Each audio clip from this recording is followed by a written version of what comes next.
What's up, Geek Squad? Darron here, and in this video, we're going to cover what is Agile development. So for those of you who do not know, Agile development is a software development system. Now before I actually get into Agile development, I want to briefly discuss what companies were doing before Agile. There's a method called the Waterfall Method. And basically what the Waterfall Method is, it's something that companies use. It's a system that companies use to plan out their projects. And those projects usually were plans for within the next year or the next 2 years. So you'll make a plan, you'll create a budget, you will create basically all its requirements for that plan a year in advance. And then you'll start building that project, and you'll come back after a year and say, hey, okay, we finished the project, here it is. Now, the pro to that is that you actually knew the total cost of what that project was going to be. The con to it is that after a year, the project may not look the way you expect it to look. You may want to make some kind of changes. And sometimes you may even have to start over. So that was the con of the waterfall approach. Now to Scrum. Now what Scrum does, it breaks projects into like small increments. And Scrum is agile, all right? So Scrum will break projects into like small increments, and usually it's 2-week increments. I'm sure companies have their own kind of unique way of handling Scrum, but for the most part, Scrum, it broke its projects into like 2 weeks. So the way it works is that for a company, say you're building a mobile application, and you have a collection of people who are giving you ideas for this application. Those ideas are called stories. But just to keep things clear, I want you to replace stories with features. So you have a collection of features that you're going to add to your application. Those features will be added to your project. It's either your product backlog or your project backlog. I can't think right. I'll think exactly what it is, but you get the point. It's added to your backlog.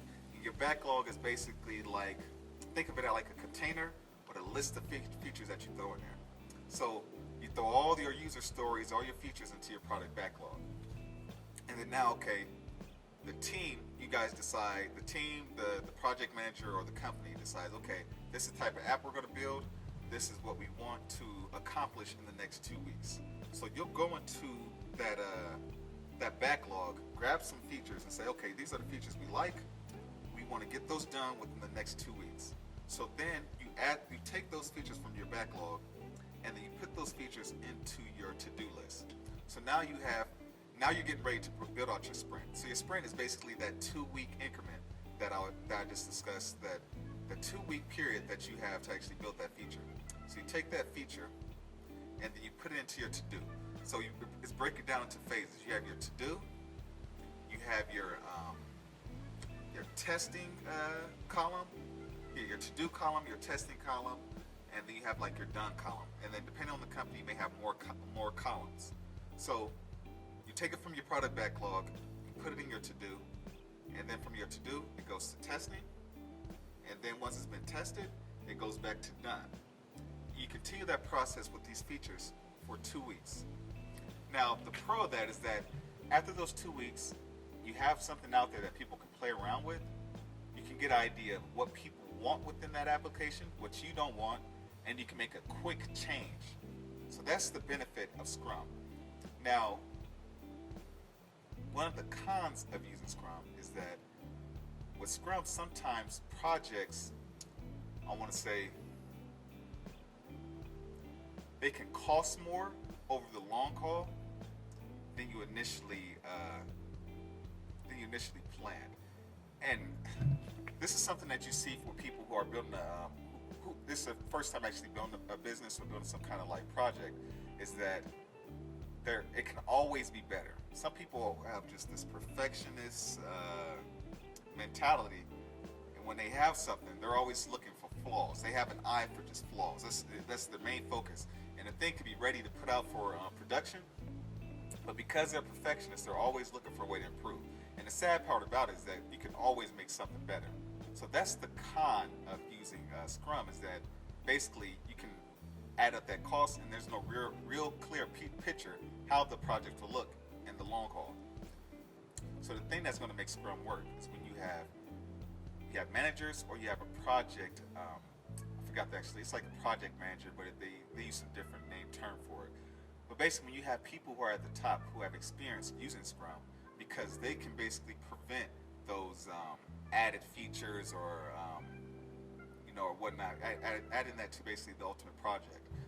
That's the situation that I'm in right now. I'm actually I work for a company that contracts me out to other companies, and thank God I don't have to communicate with any of those companies. And I have a project manager that was actually fired.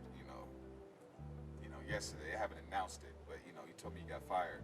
And when you're working with these companies, sometimes I'll be coding, I'll put something together, like, oh, you know what, we should put this in the app. We should do this and that. And this is what these companies are saying. And then I used to entertain those conversations. Now I just say, speak directly to the project manager. The reason being is because if they add something new, I've already gave them what my price was for this application. If I say, okay, I'm going to do this amount of work, and you're going to pay me 20 grand. And they're like, okay, cool. And then later on, halfway through the project, they want to have it do something else. I'm like, okay, well, I put all this time in here, and now you want to add something else on. I'll let my project manager know, like, hey, man, this is what they're talking about. I want to get paid.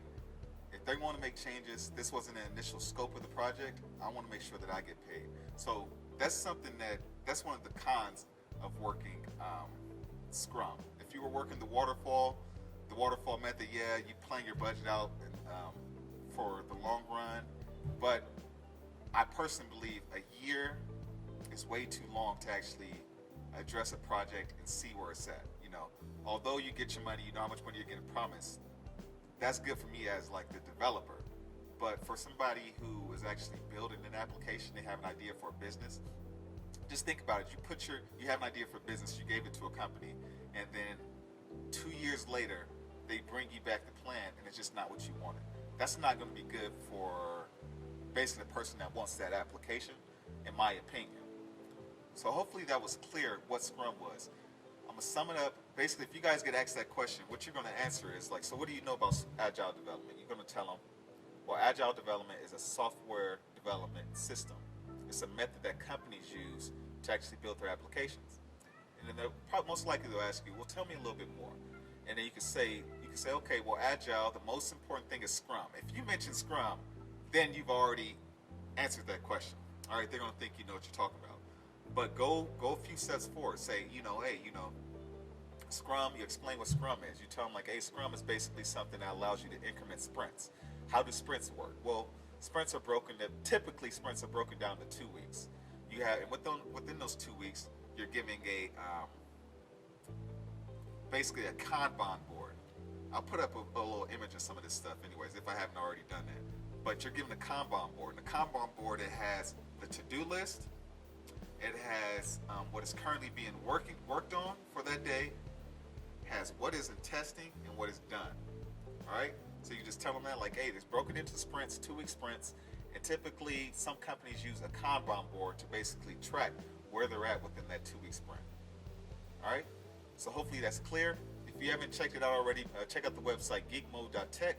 That's where I have all my courses. I have my articles. If you aren't subscribed, make sure you subscribe to this channel, like, comment, and I'll get at you later.